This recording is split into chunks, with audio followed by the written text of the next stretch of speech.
শুধু ঢাকা শহরে একটা বাড়ি দরকার। এই বাড়িটা তো আমি দিতে পারলে তো আর কোনো ব্যাপারই ছিল না, কোনো কাহিনীই হতো না। তো আমার সামর্থ্যের মধ্যে বা একটা ছেলের যা যা দরকার, যা যা ফ্যাসিনেশন আছে, সব কিছুই মামুনের আছে।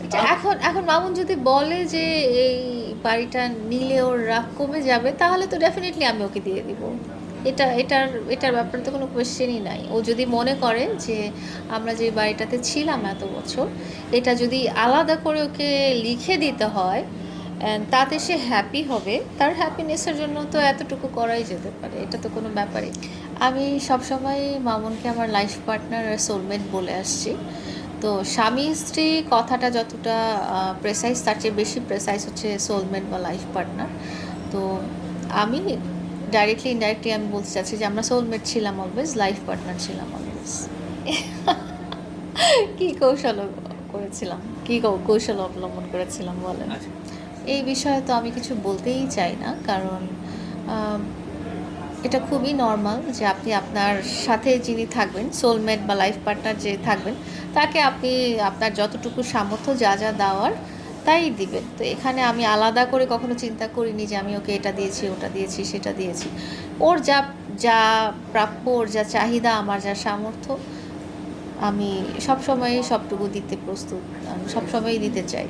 এখানে আলাদা করে আমি বলতে চাই না যে আমি গাড়ি দিয়েছি, বাইক দিয়েছি, বাড়ি দিয়েছি, এসব কিছু আমি বলতে চাই না। এখানে না আমরা যেহেতু দুজন একসাথেই ছিলাম বাড়িটা করার সময়, এখানে লায়লার টাকা বলে আলাদা করে বলার কিছু নাই আসলে। ওখানে আমাদের আমরা যখন কিছু ইনকাম করতাম বা আমরা যখন কিছু আর্ন করতাম, তো সেটা পার্টিকুলারলি লায়লার টাকা, মামুনের টাকা, এরকম আসলে আমরা কখনো চিন্তা করতাম না। এটা আমাদের অ্যাসেট। হ্যাঁ, এইভাবেই আমরা চিন্তা করতাম যে এটা আমাদের দুজনেরই অ্যাসেট। এটা লায়লার টাকায় করা বা এটা লায়লার টাকায় বাড়ি করা, লায়লার টাকায় গাড়ি কেনা, এই ধরনের জিনিসটা আমি আসলে কখনো বলতে চাই না।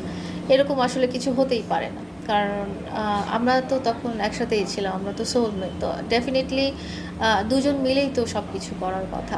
ও বেশিরভাগ ক্ষেত্রে ওরটা ও নিজেই করেছে, যেটা ও বলেছে ওরটা ও নিজেই করেছে। এবার আসলে কি, এবার ওকে দেওয়ার মতো আমি কিছু খুঁজেই পাচ্ছি না। আপনারা আমাকে হয়তো একটু অ্যাডভাইস করতে পারেন। মানে মামুনের নাই এমন কিছু নাই। একটা ছেলেকে দেওয়ার মতো এমন কোনো কিছুই বাকি নাই যেটা মামুনের নাই। শুধু ঢাকা শহরে একটা বাড়ি দরকার। এই বাড়িটা তো আমি দিতে পারলে তো আর কোনো ব্যাপারই ছিল না, কোনো কাহিনীই হতো না। তো আমার সামর্থ্যের মধ্যে বা একটা ছেলের যা যা দরকার, যা যা ফ্যাসিনেশন আছে, সব কিছুই মামুনের আছে। এইবার কোনো বাড়ি টাড়ির ব্যাপারই ছিল না আসলে। অবশ্যই আপনার লাইফ পার্টনার বা সোলমেট মানে কি আপনার জীবনের বা আত্মার অংশ। সো তার জন্য তো একটা বাড়ি কোনো ব্যাপারই না আসলে।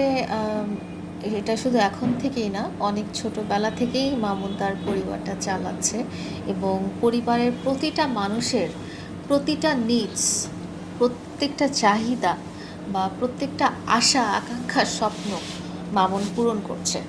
শুধু বেসিক নিডস না, যে শুধু খাওয়া পড়া পড়ালেখা এটাই না। মামুন কারো স্বপ্ন, কারো একটা মোবাইল লাগবে, কারো একটা বাইক লাগবে, কারো একটা ড্রেস লাগবে, কারো একটা এটা ওইটা সেটা লাগবে, সব কিছুই মামুন পূরণ করছে। ও নিজের কিছু হোক না হোক, ও পরিবারের সমস্ত স্বপ্নই সে পূরণ করছে সেই ছোটোবেলা থেকে। এটা এখন থেকে না, এটা সেই ছোটোবেলা থেকে। এবং এটা নিয়ে আলাদা করে বলার কিছু নাই আসলে। এটাও মামুন আপনাদেরকে ক্ল্যারিফাই করেছে যে যেহেতু সে একজন ব্যবসায়ীর কাছে বিক্রি করেছে, এবং ব্যবসায়ী যিনি আছেন তিনি হয়তো গাড়িটা সেল করবে। তো এই জিনিসটা সে মেনশন করতে চায়নি যে কত টাকা দামে সে সেল করেছে, বাট আমরা গাড়িটা কিনেছিলাম 12.5 লাখ টাকা দিয়ে।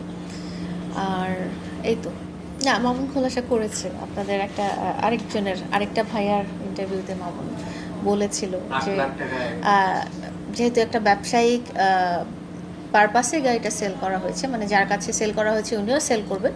সো মামুন এই এক্স্যাক্ট ফিগারটা সে বলতে চায় না। আমি তো কথা বলিনি। কথা বলেননি?